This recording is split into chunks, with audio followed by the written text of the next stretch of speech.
The Mercedes-Benz Sprinter, it's a premium van that you can get in a wide range of body sizes, engine choices and transmissions, but is it going to be the right van for you?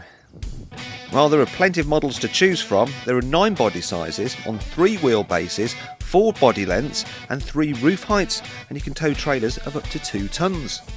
The largest Sprinter has a load volume of 17 cubic metres, and that puts it right up there with the biggest panel vans such as the Vauxhall Movano.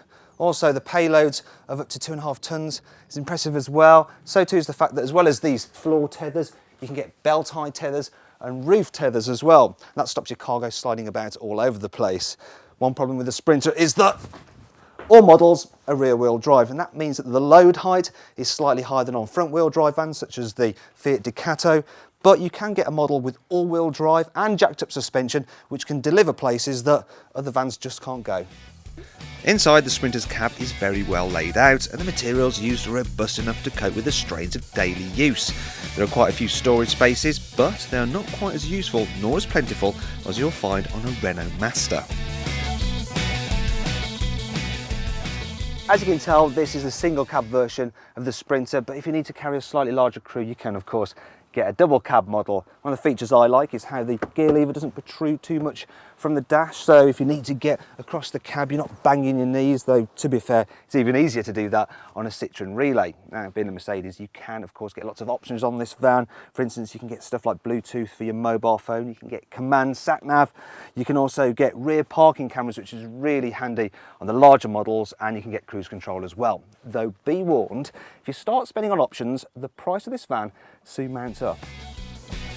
You can get the Sprinter with a wide range of diesel engines, and all get stop-start technology for improved efficiency. In fact, the most economical model can do 35 miles per gallon and emits just 195 grams per kilometre of carbon dioxide.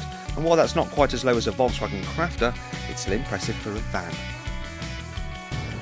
Most are 2.2 litre 4-cylinder units, and even the entry-level 95 brake horsepower model feels nippy enough. However, if you want your Sprinter to really live up to its name, you're going to have to go for the 3-litre V6 diesel, as it has 190 horsepower. And really, the only van that's quicker is the top of the range Iveco Daily. And anyway, this van, it's good to drive, you know, it handles well, the ride's good whether you're loaded or unloaded, the seats are comfy, and you tend to sit a little bit higher than you do in some other vans, and so you get great forward visibility, and you get wide-angle mirrors as standard to help cover your blind spots. This van comes with a whole host of safety equipment to help protect you and your cargo. For instance, all models get electronic anti-skid control. They also get anti-sway control for your trailer to prevent whatever you're towing from weaving about the road. And you also got a full-width bulkhead back there to help prevent any items coming through into the cabin in the unfortunate event that you have an accident.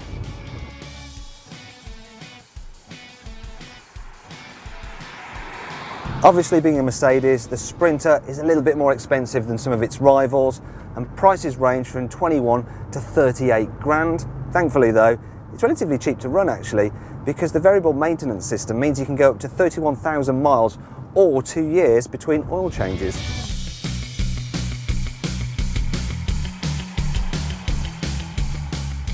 You'd be pleased to know that the Mercedes Sprinter is a van you can rely on, because it comes in the top 3 for reliability out of all vans, and should something go wrong you don't need to worry too much, because you can take it to one of Mercedes truck dealerships and they're open 24 hours, so your van doesn't have to be out of action and off the road for too long.